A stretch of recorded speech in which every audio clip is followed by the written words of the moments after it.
Hello, my name's Andrew and I'm one of the members of the church. Today in our series on the Psalms, we're going to look at Psalm 139. O Lord, you have examined my heart and know everything about me. You know when I sit down or stand up. You know my thoughts even when I'm far away. You see me when I travel and when I rest at home. You know everything I do. You know what I'm going to say even before I say it, Lord. You go before me and follow me. You place your hand of blessing on my head. Such knowledge is too wonderful for me, too great for me to understand. I can never escape from your spirit. I can never get away from your presence. If I go up to heaven, you're there. If I go down to the grave, you're there. If I ride the wings of the morning, if I dwell by the farthest oceans, even there your hand will guide me, and your strength will support me. I could ask the darkness to hide me, and the light around me to become night, but even in darkness I cannot hide from you. To you the night shines as bright as day. Darkness and light are as the same to you. You made all the delicate inner parts of my body and knit me together in my mother's womb. Thank you for making me so wonderfully complex. Your workmanship is marvellous. How well I know it. You watched me as I was being formed in utter seclusion, as I was woven together in the dark of the womb. You saw me before I was born. Every day of my life was recorded in your book. Every moment was laid out before a single day had passed. How precious are your thoughts about me, O God. They cannot be numbered. I can't even count them. They outnumber the grains of sand. And when I wake up, you are still with me. I always find this psalm amazing. God knows everything about us. He knows us warts and all, and yet he still loves us. There is nothing that we can do to run away from him. We can't do a Jonah because, like Jonah, God will pursue us. We can wonder, what on earth? Why should God bother with me? I'm so insignificant.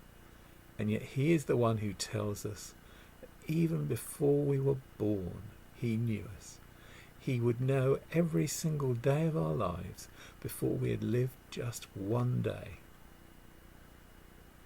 No wonder David, who wrote this Psalms, such knowledge is too wonderful for me, too great for me to understand. And if you think I'm not really doing this justice, well, you're probably right. Because God is just so much greater than we are. And yet this is the miracle, isn't it? That this God, who knows each one of us like this, he knows you just like this, in the same way that he knows me. He knows everything about you, and yet he still loves you. He still wants what is best for you in your life. You can't run away from him. There's nowhere you can go where you can hide from God. But why would you want to? This is the one who sees the prodigal son return, who sees one coming back, saying, woe is me, I've done everything dreadfully wrong. Don't call me Father. And yet he is the one who runs to that prodigal. He runs to you, he runs to me. And he doesn't just do that. He wraps his arms around us. He throws the precious cloak. This is our God. This is the one who loves us that much. So if you're struggling today, if you're worried about what will happen, just remember this. God knows everything that will happen. If we commit our way to him, trust in him, he will act.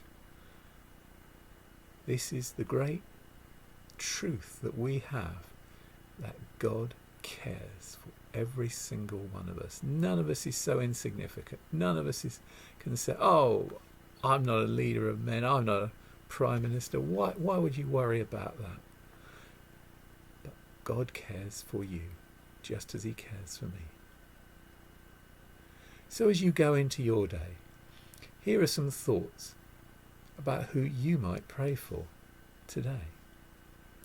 For the day and its tasks, for the world and its needs, for the church and her life.